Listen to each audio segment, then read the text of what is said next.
Ako'y gutom na. Meron kang may ulam diyan sa atin? Ako ay wala pa naman utoy eh.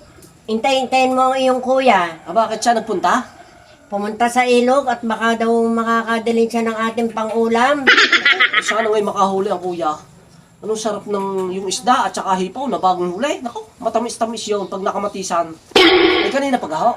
Kanina pa, parating na yun. Naku, haring at makahuli. Tay, Oh. yung ang buhat-buhatin are at baka makatakin. Ilagay mo doon sa tabi. Dahan, mabigat. Nandito na pala kuya. Kuya, kumusta? May huli ka? Ay, nakahuli naman ang isa.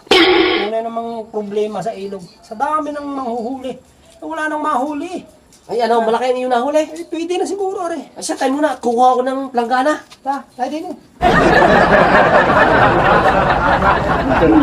Kuya, ari na ang planggana. Sa likod. At ako na ang kukuha. Ang sarap na rin kinamatisan. Ano kang isda yun, are? Ay, dahan-dahan na at yung madulas.